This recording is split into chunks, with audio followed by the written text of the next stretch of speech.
میں سوسائٹی کے 17ویں سالانہ اجلاس میں آپ کو خوش آمدید کہتا ہوں اور اللہ کا شکر ادا کرتا ہوں آج سے کم و بیش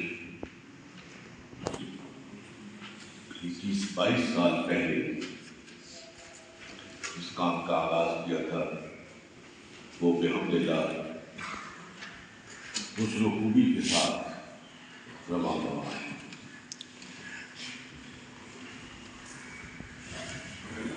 حضرات، یہاں موجود کم و بیش سبھی حضرات تشدید ہیں۔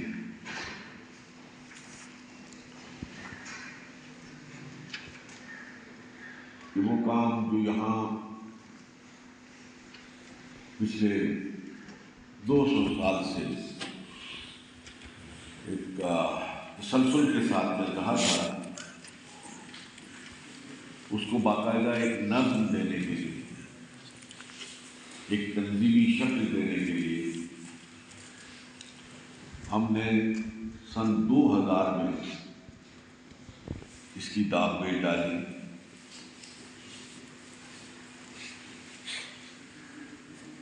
دارالعلوم جامعہ ہائی سیکنڈری اسکول کا قیام عمل میں آئے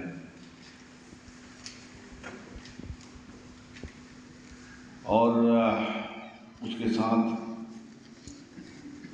اس کی انتظامی ضرورت کو پورا کرنے کے لیے یعقوبیہ ایجوکیشنل سوسائٹی تشکیل دی گئی، اس لیے کہ حکومت کی طرف سے یہ پابندی ہے کہ کسی ادارے کو چلانے کے لیے کسی سوسائٹی اور تنظیم کا قیام از بس ضروری ہے۔ اس قانونی ضرورت کو پورا کرنے کے لیے سوسائٹی کا قیام عمل میں لایا گیا۔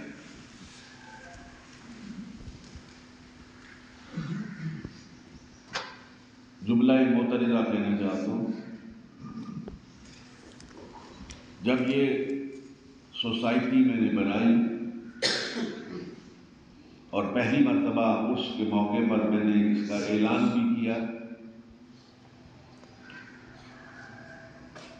تو میں توقع یہ رکھتا تھا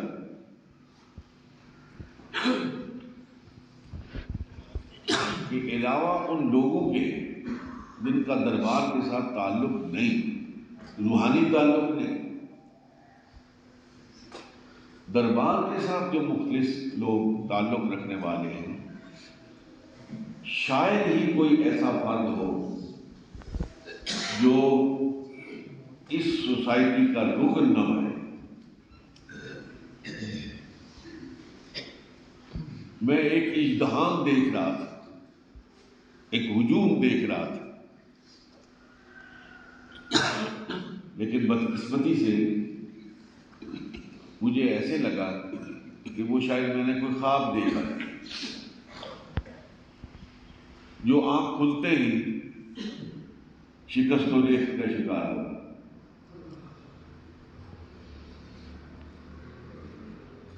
اس وسیع ترین علاقے میں سے اس وقت تک سوسائٹی کے جو بیدار وقت دوست رکن بنے، ان کی تعداد 600 سے زیادہ نہ ہو سکے۔ اس خواہش کے پیش نظر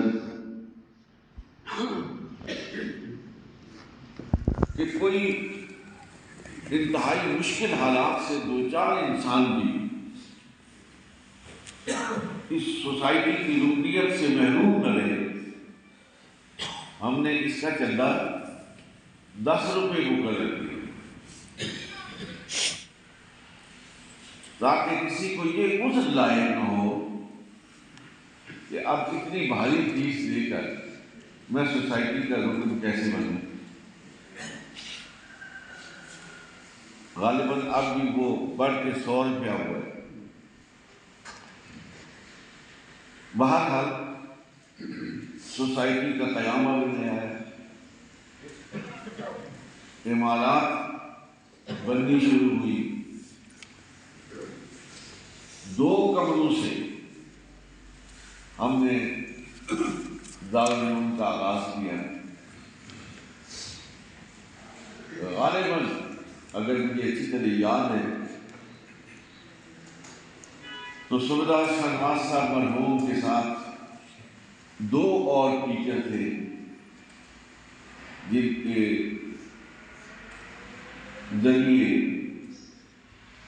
وہ اولین جو کلاسز تھیں ان کی تدریس کا سلسلہ شروع ہوا۔ الحمدللہ وہ کارواں آگے چلتا رہا، تعمیر کا سلسلہ بھی آگے بڑھتا رہا، طلباء میں بھی اضافہ ہوتا رہا، تعلیمی میدان میں بھی ہمیں نمایاں کامیابیاں ملتی رہی۔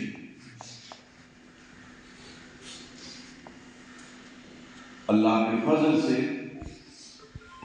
اس ادارے نے میٹرک میں بھی اور FSC میں بھی نمایاں کامیابیاں حاصل کی۔ بورڈ میں پہلی، دوسری، تیسری پوزیشنیں حاصل کی۔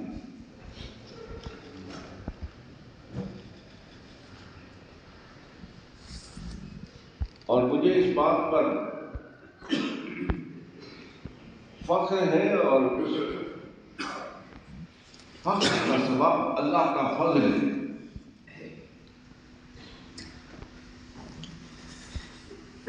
کہ اس علاقے کے درجنوں نہیں، اب میں پورے اعتماد کے ساتھ کہہ سکتا ہوں کہ سینکڑوں طلباء یہاں سے میٹرک اور FSC کی ڈگری حاصل کی۔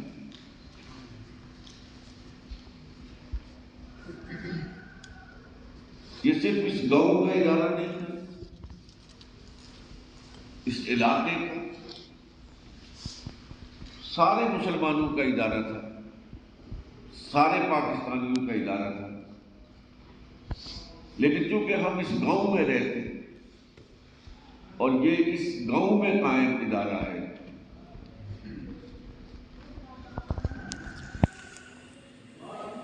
تو میرے بھائی نواز اورنگزیب یہ سارے یہاں حضرات تشریف فرما ہے۔ ہم کن کٹھن مراحل سے گزر کر تعلیم کے حصول کے لیے اپنے سکولوں میں پہنچا کرتے تھے، اب یاد کریں تو سمجھ نہیں آتی کہ وہ وقت کیسے گزرا ہے۔ اور بگاڑ شریف سے شاد و نادر کچھ طلباء ہوتے تھے جو میٹرک پاس کر لیتے۔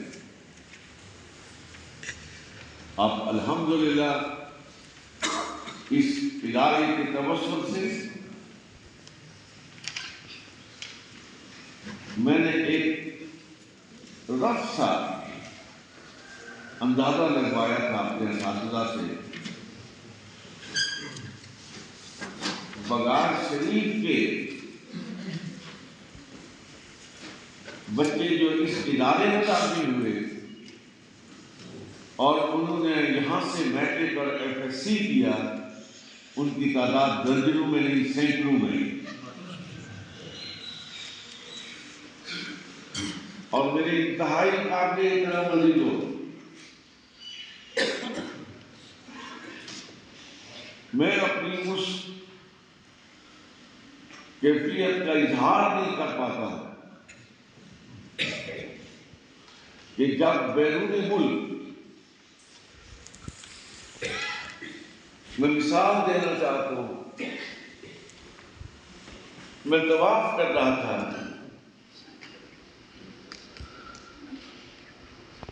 کہ پاس سے آواز آئی، السلام علیکم جناب، ان کا وعلیکم السلام.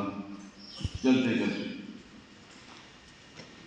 جناب ہم نے دارالعلوم یعقوبیہ سے میٹرک کیا تھا. وہ کوئی بندرہ کے علاقے کے بچے تھے. میں نے طواف کرتے ہوئے اللہ کا شکر ادا کیا. وہ پھر مجھے ملنے آئے. بہت انہوں نے خوشی کا اظہار کیا. میں نے ان سے پوچھا کہ دارالعلوم میں پڑھنے کے سبب آپ کو یہاں کوئی ایڈوانٹیج ملا ہے, کوئی فائدہ حاصل ہوا ہے؟ میٹرک تو ہر سکول میں لوگ کر دیتے ہیں. بگار شریف میں وقت گزارنے سے آپ کو کیا فائدہ پہنچے؟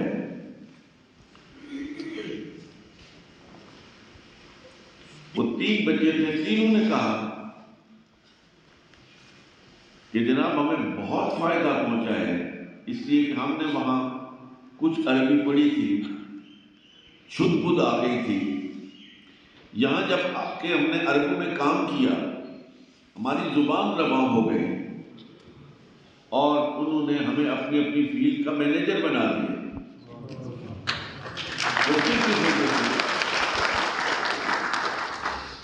کہ ہم نے دارالعلوم میں عربی زبان پڑھی. بہرحال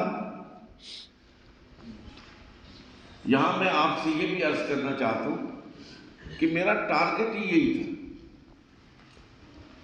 جس وقت ہم نے یہ ادارہ بنایا تو کوئی ایسا دینی ادارہ بنانا مقصود نہیں تھا جہاں کے بچے دینی علوم میں فارغ ہوں اور وہ تدریجاً علوم دینیہ کی تعلیم حاصل کریں. میرے ذہن میں یہ تھا کہ یہ کام کرنے کے لیے اعلیٰ درجے کے دینی ادارے موجود ہیں, مدارس موجود ہیں. ہم جس علاقے سے تعلق رکھتے ہیں, جس پسماندہ علاقے سے تعلق رکھتے ہیں, یہاں کے بچے 8-10 سال تعلیم کے حصول کے لیے وقف نہیں کر سکتے. یہاں ایسا ادارہ وجود میں لانا چاہیے کہ جس میں مروجہ تعلیم بھی ہو, لیکن اس کے ساتھ ساتھ دینی تعلیم کا ایک اتنا حصہ شامل ہونا چاہیے کہ وہ مسائل دینیہ میں خود کفیل ہو جائیں. جو مسلمان کے لیے ضروری مسائل ہیں انہیں جاننے کے لیے کسی کے پاس جانے کی ضرورت نہ ہو. دینی کتابوں کے ساتھ ان کا وہ تعلق پیدا ہو جائے کہ اگر وہ پھر خود ان کو کنسلٹ کرنا چاہیں تو انہیں کوئی دقت نہ ہو. کسی بڑے دینی ادارے میں داخل ہونا چاہیں تو ان کی گراؤنڈ تیار ہو. لیکن اگر میٹرک FSC کرنے کے بعد وہ جا کے کوئی ملازمت کرنا چاہیں تو ملازمت کریں, اور ان کو یہ امتیاز حاصل ہو کہ اگر کسی دن وہاں امام موجود نہ ہو تو وہ سینہ تان کے کہہ سکیں کہ ہم نماز پڑھا سکتے ہیں. خطیب موجود نہ ہو تو وہ بڑے فخر کے ساتھ کہہ سکتے ہیں کہ جناب کوئی بات نہیں, خطیب صاحب نہیں ہیں, ہم جمعے کا خطبہ دیں.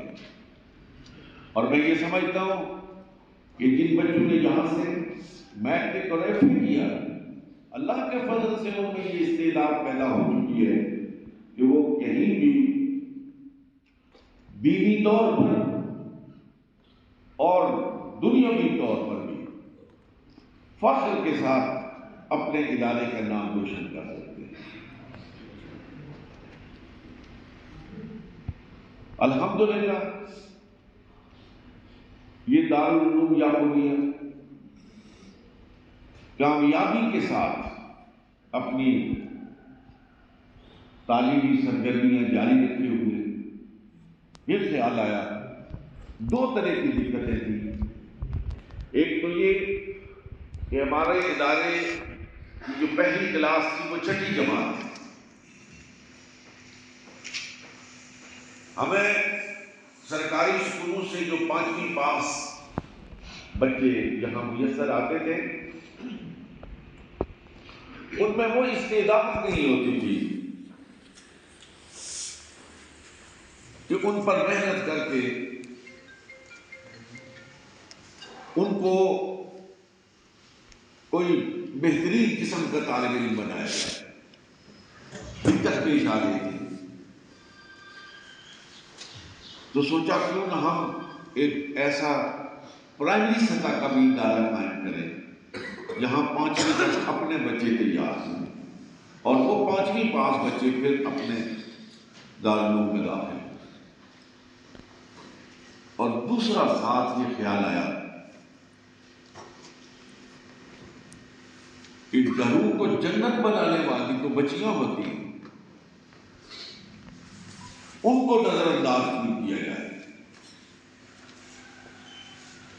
اور تعلیم کا فریضہ تو اللہ رب العزت اور ہمارے آقا دو جہاں حضرت محمد رسول اللہ صلی اللہ علیہ وسلم نے جہاں بچوں پہ اور مردوں پہ عائد کیا ہے وہاں اس کی مخاطب خواتین بھی۔ تعلیم جتنی مرد کے لیے ضروری ہے عورت کے لیے بھی اتنی ضروری ہے، اور میرے آقا علیہ الصلوۃ والسلام نے اس کا بخوبی اہتمام کیا۔ حضرت سیدہ طیبہ طاہرہ عائشہ صدیقہ رضی اللہ تعالی عنہا اگر خانہ مصطفیٰ میں جلوہ گر نہ ہوتی تو دین کا 1/3 حصہ امت مسلمہ کی آنکھوں سے اوجھل ہوتا۔ اور حکمت نبوت دیکھیے کہ جس وقت سرکار علیہ الصلوۃ والسلام نے ہجرت فرمائی، مدینہ طیبہ تشریف لائے، تو اپنی زوجہ محترمہ سیدہ حفصہ رضی اللہ تعالی عنہا جو حضرت عمر کی صاحبزادی تھی، انہیں یہ حکم دیا کہ مدینہ طیبہ میں وہ بچیاں، وہ خواتین جو لکھنا نہیں جانتی، آپ ان کو لکھنا سکھائیں۔ چنانچہ اس ساری روشنی سے مستنیر ہو کر یہ خیال پیدا ہوا کہ بچیوں کے لیے بھی اہتمام کیا جائے۔ چنانچہ الحمدللہ آج سے 4 سال پہلے ہم نے یعقوبیہ ماڈل پبلک اسکول کے نام سے پرائمری سے FSC تک بچوں اور بچیوں کا الگ سے اہتمام کیا۔ چونکہ ہماری سابقہ کارکردگی پنڈی بورڈ کے سامنے تھی، اس لیے ہمیں کوئی دقت پیش نہ آئی، اور بورڈ نے ابتداءً ہی اس سکول کی بھی FSC تک ہمیں منظوری دے دی۔ اور میں آپ تمام حضرات کو انتہائی خوشی کے ساتھ مطلع کرنا چاہتا ہوں کہ یعقوبیہ ماڈل پبلک اسکول کی کارکردگی میں سمجھتا ہوں کہ دارالعلوم یعقوبیہ کی کارکردگی سے بھی کہیں بہتر ثابت ہو رہی ہے، اس لیے کہ نظم میں، انہمام میں اور محنت میں ہماری بچیاں ہمارے بچوں سے کہیں زیادہ آگے ہیں۔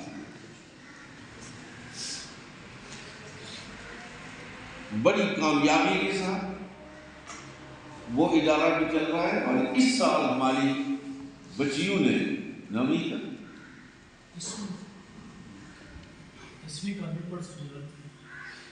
10ویں کا امتحان دیا اور اللہ کے فضل سے ہماری بچیوں نے میٹرک میں 100% رزلٹ حاصل کیا۔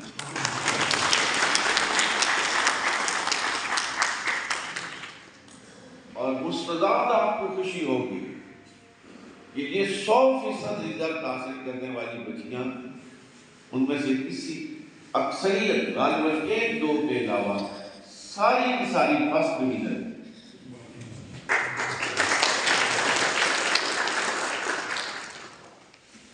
اسی طرح کا ایک اجلاس تھا، اس میں میں نے اس خواہش کا اظہار کیا تھا کہ اگر کہوٹہ میں کوئی جگہ دستیاب ہو گئی تو ہم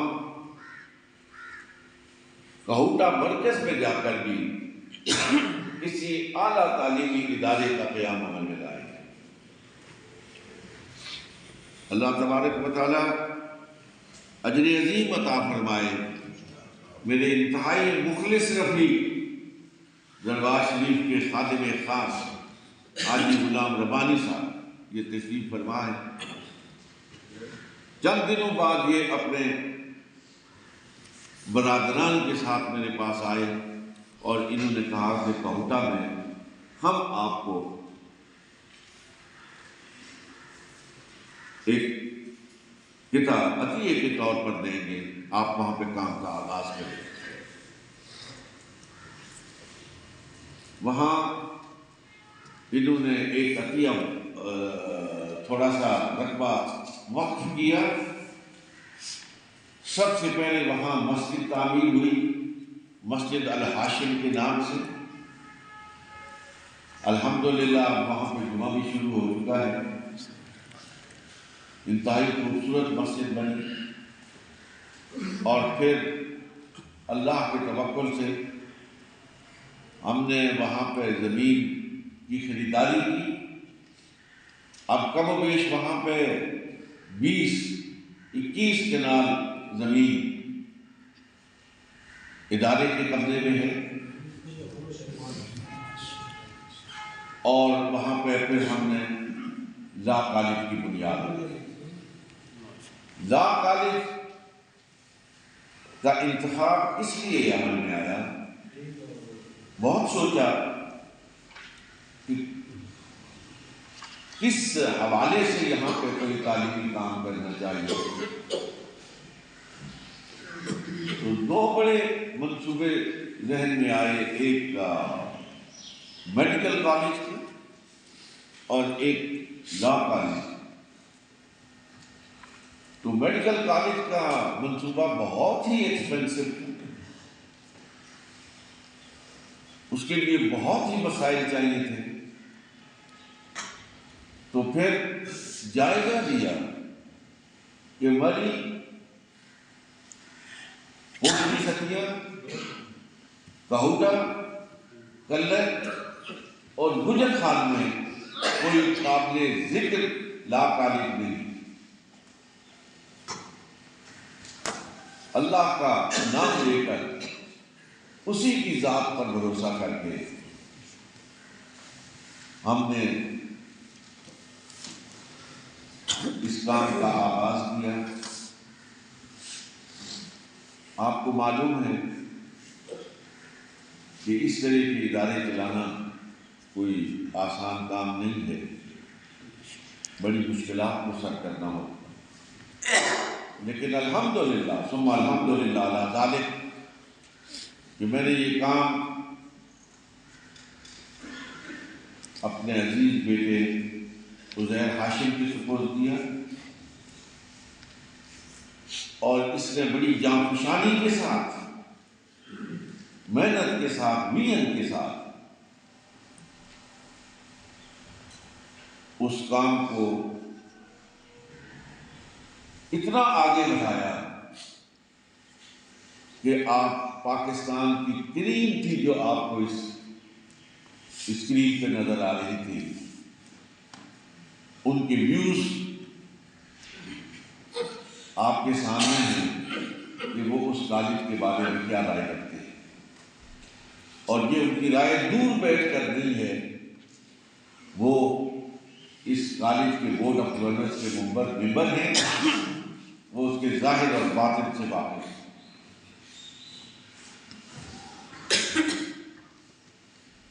الحمدللہ یہ 3 ادارے اور پھر اس خانقاہ کی روایت کہ یہاں شروع سے تحفیظ قرآن کا سلسلہ جاری ہے۔ میں نے ان پگڈنڈیوں پر حضرت صاحب رحمۃ اللہ تعالی علیہ کو حفاظ کی منزلیں سنتے ہوئے اپنی آنکھوں سے دیکھا ہے۔ ہم نے اس روایت کو قائم رکھا ہے۔ اللہ کے فضل سے جہاں یہ 3 ادارے انتہائی جدید بنیادوں پر رواں دواں ہیں، وہاں تحفیظ قرآن کا مدرسہ بھی اسی شان اور شوکت کے ساتھ جاری ہے، اور بحمدللہ ہر سال حضرت صاحب کے اس کے موقع پر زیادہ نہیں تو 4-5 حفاظ قرآن کی دستار بندی ہوتی ہے، اور سال بھر 50 سے 60 کے لگ بھگ طلبہ شعبہ حفظ میں زیر تعلیم رہتے ہیں۔ حضرات، یہ آپ کے لیے فخر کی بات ہے اور بارگاہ رب العزت میں لائق شکر بات ہے کہ محدود وسائل کے اندر رہتے ہوئے آپ کی خانقاہ کے زیر اہتمام یہ 4 ادارے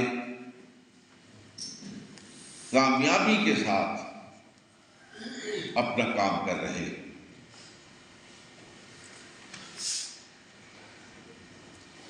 لیکن حضرات، میں یہاں اگر ذکر نہ کروں انجمن محبین مشائخ بغداد شریف کا تو یہ بڑی ناانصافی ہوگی۔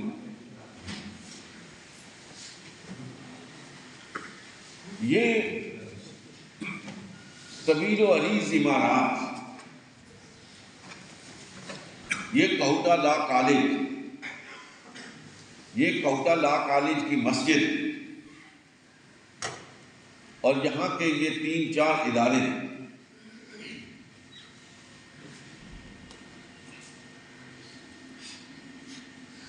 ان میں اگر سب سے بڑا حصہ،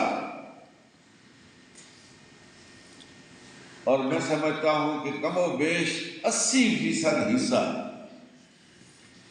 وہ انجمن محبین مشائخ بغداد شریف برطانیہ کا ہے۔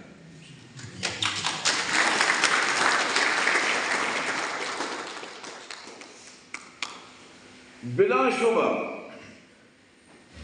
انہوں نے ہر سال لاکھوں میں نہیں کروڑوں میں اس پورے مشن کے ساتھ تعاون کیا۔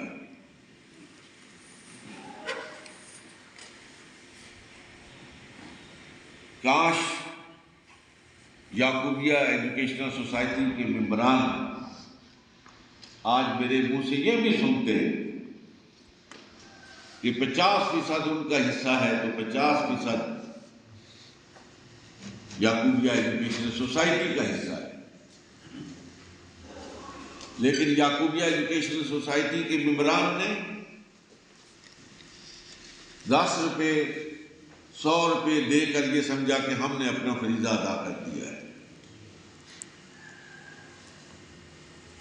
لیکن یقیناً اپنی توفیق کے مطابق جو کچھ بھی انہوں نے کیا وہ ان کے لیے توشہ آخرت ہے، اور اس اجر و ثواب میں آپ سب برابر کے حصہ دار ہیں۔ میرے انتہائی قابل احترام سامعین محترم، اور میرے برادران طریقت، میں نے جو اللہ تعالیٰ نے مجھے کوئی محدود سی صلاحیتیں عطا فرمائی تھیں، انتہائی محدود، ان کو استعمال کرنے میں کوئی دقیقہ فروغ گزاشت نہیں کیا، اپنی طرف سے کوئی کسر نہیں چھوڑی ہے۔ اپنی صبحیں، اپنی شامیں، اپنی جسم کی ساری توانائی ان نیک مقاصد کو آگے بڑھانے میں صرف کرنے میں کسی قسم کا بخل نہیں کیا، اس لیے کہ میں سمجھتا تھا کہ یہ میری منصبی ذمہ داری ہے، میرا فرض منصبی ہے۔ اور ایک بات ہمیشہ ذہن میں رہی کہ کل روز محشر جب میں اپنے آباء و اجداد کے سامنے کھڑا ہوں تو میں یہ عرض کرنے کے قابل ہوں کہ حضرات، جو ذمہ داری آپ نے میرے کندھوں پہ رکھی تھی میں نے اسے پورا کرنے میں کوئی کوتاہی نہیں کی ہے۔ کمیاں ضرور ہوتی ہیں، آدمی سے غفلتیں بھی ہوتی ہیں، لیکن جو غفلت جان بوجھ کے نہ ہو، جو کوتاہی جان بوجھ کر نہ ہو، اللہ رب العالمین اسے یقیناً معاف فرماتا ہے۔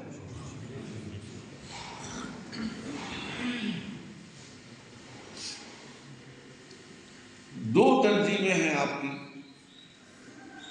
ایک یعقوبیہ ایجوکیشنل سوسائٹی ہے جس کے معزز ارکان یہاں پہ تشریف فرما ہیں، اور دوسری انجمن محبین مشائخ بغداد شریف برطانیہ ہے۔ یہ دونوں مل کر ان اداروں کو چلا رہی ہیں، تعمیرات میں بھی اور تعلیم و تربیت کے میدان میں بھی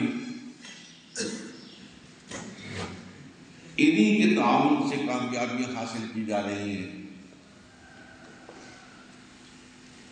لیکن میں آپ کو اللہ پر بھروسہ کرتے ہوئے یہ یقین دلاتا ہوں کہ تعلیمی ترقی کا یہ سفر رکے گا نہیں، انشاءاللہ۔ اللہ رب العالمین نے مجھے صحت دی، زندگی دی، تو بغداد شریف کے یہ ادارے یونیورسٹی کی شکل اختیار کریں گے اور پورے ملک کے لیے ایک نمونے کی درسگاہ بنیں گے انشاءاللہ۔ میرے ساتھ اگر زندگی نے وفا نہ کی تو میں توقع رکھتا ہوں، یقین محکم رکھتا ہوں کہ میری اولاد اور آپ مل کر اس مشن کو جاری رکھیں گے انشاءاللہ۔ نیت صاف ہو، ارادے پختہ ہو، اللہ کی ذات پر توکل کامل ہو تو کامیابیاں آگے بڑھ کر قدم چومتی ہیں۔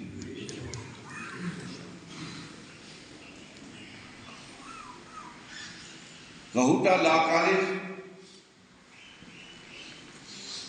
کے ساتھ ساتھ ہم آہستہ آہستہ تھوڑی تھوڑی زمین خرید رہے ہیں، اور حاجی صاحب کو لوگ ڈرا رہے ہیں۔ حاجی صاحب یہاں بیٹھے ہیں، ایک دن یہ مجھے کہنے لگے کہ عزیز نے میرے کان میں کہا کہ تو انہاں کی بہت سے رہ پڑنا، چار پڑھے پلے ایک مرلہ بھی نہیں چھوڑن گے، ساری چاہیے۔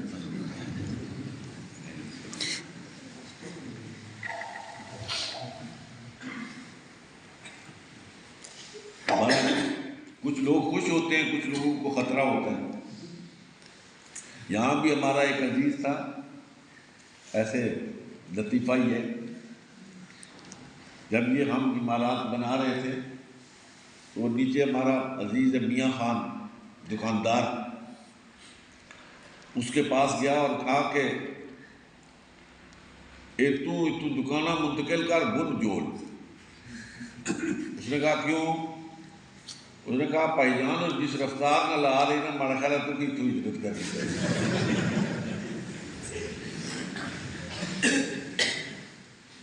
ہم ہجرت کرنے کے لیے نہیں، ان گھروں میں تعلیم کی روشنی سے منور کرنے کے لیے کوشش کریں. میری دلی خواہش ہے کہ آپ کی خانقاہوں کی دنیا میں ایک ممتاز مقام حاصل کرے.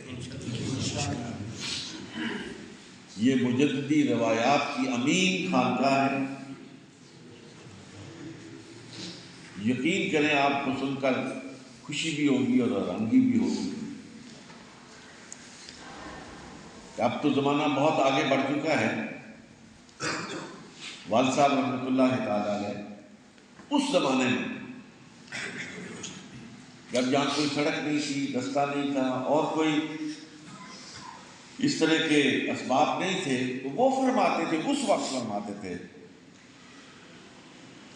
کہ ساجد یہ باہر جا کے کام کرتے ہو، ادھر اپنے گاؤں میں کام کرو. اور اس وقت آپ اندازہ فرمائیں کہ انہیں تھا کہ دینی اور دنیاوی تعلیم کا امتزاج کیسے ہو. محدود وسائل تھے. انہوں نے یہاں کے اسکول ٹیچرز کے ساتھ ایک باہمی تعاون کا سلسلہ شروع کیا کہ اسکول کی ہر جماعت ایک پیریڈ کے لیے مسجد میں آئے اور یہاں سے وہ قرآن پڑھ کے پھر واپس اسکول جائے، پھر دوسری جماعت آئے. میں سمجھتا ہوں کہ یہ اسی وین کا ایک نقطۂ معراج ہے. یہ اسی سوچ کا کمال ہے.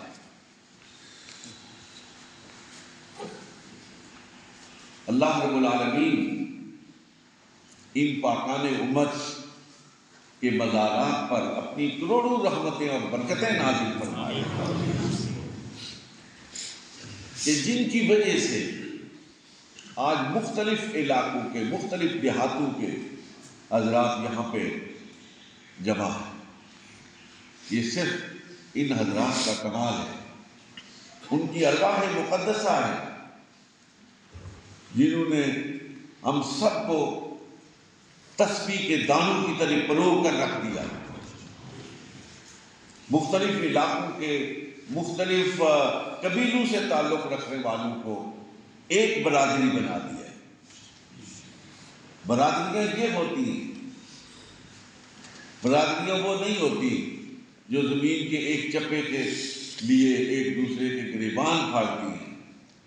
برادریاں وہ ہوتی ہیں جو کسی ایک نیک مقصد کے حصول کے لیے کندھے سے کندھا اور ٹخنے سے ٹخنا ملا کر راہ عمل پر گامزن ہوتی ہے. آپ نے وہ بولا کہ جو ایک مقصد کے لیے، ایک انتہائی نیک مقصد کے لیے باہم مل کر اپنی کوششیں بروئے کار لا رہے ہیں. میں دل سے آپ سب کے لیے دعا گو. آج بھی حاضری میری توقع کے مطابق نہیں ہے، لیکن پھر بھی کتنے حضرات ہیں آپ نے حاضری میں رکھے؟ حاضری کتنی ہے؟ اب آپ اندازہ فرمائیں، خود اندازہ فرمائیں. 600 خطوط ہم نے جاری کی ان حضرات کو جو ممبران ہیں.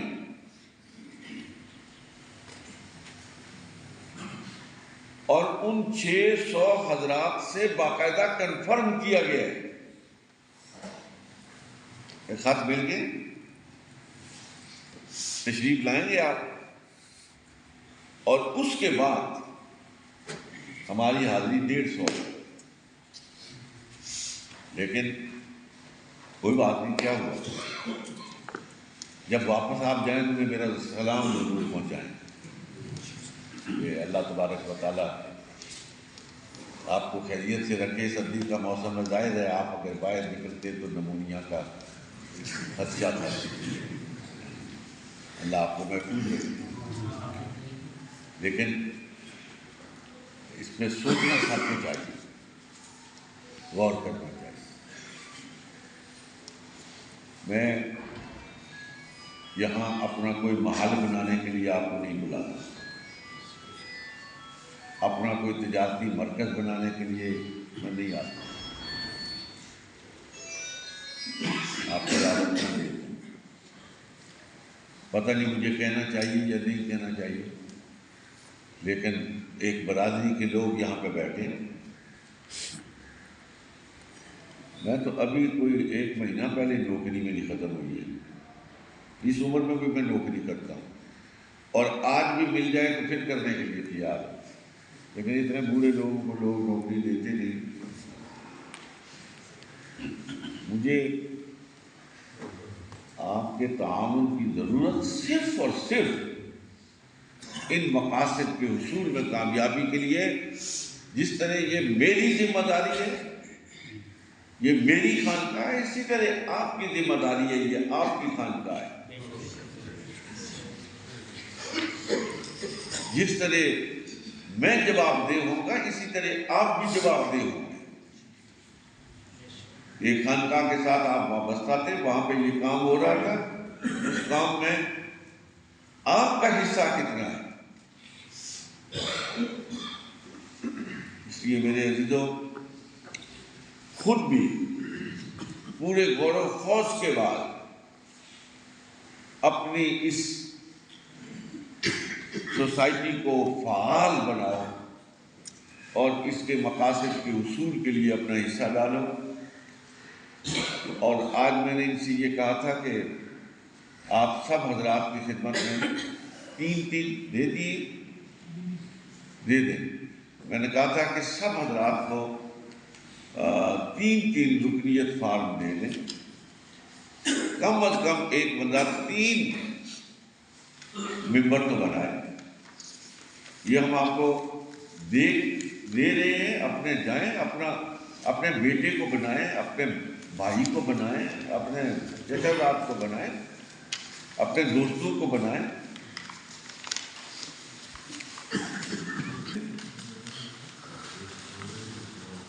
اراکین کا اضافہ ضرور کریں۔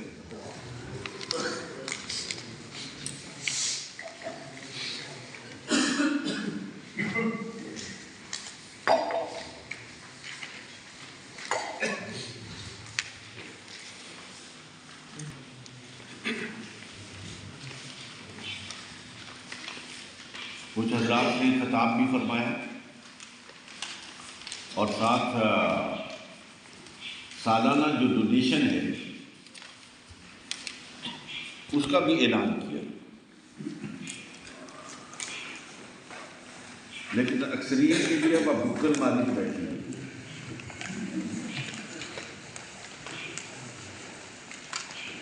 آج میری آپ سے درخواست یہ ہوگی، تھوڑے یا زیادہ کی بات نہیں ہے،